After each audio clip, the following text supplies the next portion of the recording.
భారతదేశ ప్రజలకు మమతా బెనర్జీ నిజస్వరూపం తేటతెల్లమైంది.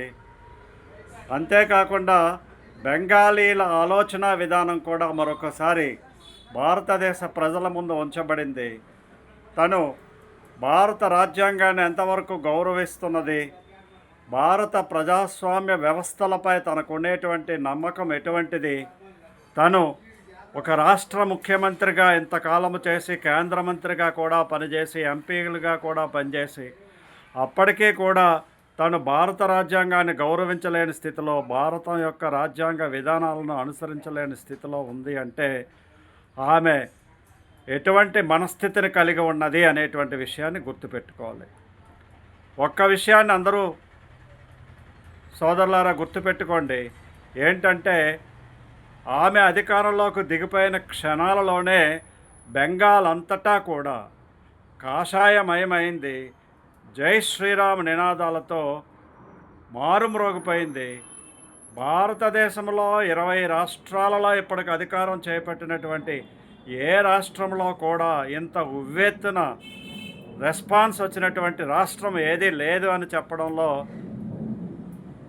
సందేహం లేదు. అంత ఎక్కువ రెస్పాన్స్ వచ్చింది. బికాజ్ వాళ్ళంతా కూడా కమ్యూనిస్ట్ సిద్ధాంతాల నుండి, కమ్యూనిస్ట్ దీనిలో పడగలో పెరిగినటువంటి ఓటర్లు కాబట్టి అంత ఉద్రేకపూరితంగా వాళ్ళందరూ కూడా బయటకు వచ్చి భారతీయ జనతా పార్టీని ఇప్పుడు సపోర్ట్ చేస్తూ ఉన్నారు. దీదీ మీద విసుగు చెంది ఉన్నారు.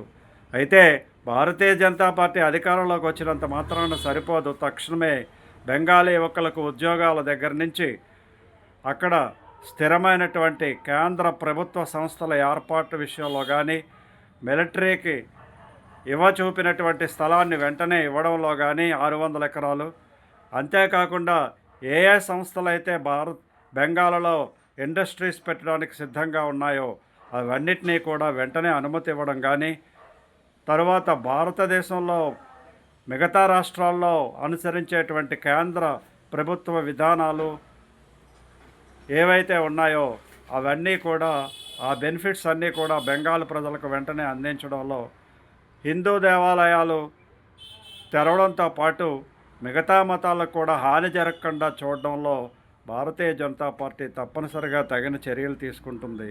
హింస అనేటువంటిది తప్పనిసరిగా సమూలంగా భారతదేశ మూలాల నుండి, మరీ ముఖ్యంగా బెంగాల్ మూలాల నుండి తీసివేయాల్సినటువంటి సమయం ఆసన్నమైంది. ప్రజలందరూ కూడా సంతోష సుఖాలతో జీవించాల్సినటువంటి జీవన విధానం కల్పించాల్సినటువంటి అవసరం ఏర్పడింది. ఈ నరకయాతన నుండి బెంగాల్ ప్రజలను రిలీజ్ చేసినందుకు బెంగాల్ ప్రజలు తప్పనిసరిగా భారతీయ జనతా పార్టీకి మరొక 10 సంవత్సరాలు మినిమం బ్రహ్మరథం పడతారు అని చెప్పడంలో సిటిజన్స్ ఫామ్ ముందుంటుంది. జై హింద్, జై భారత్.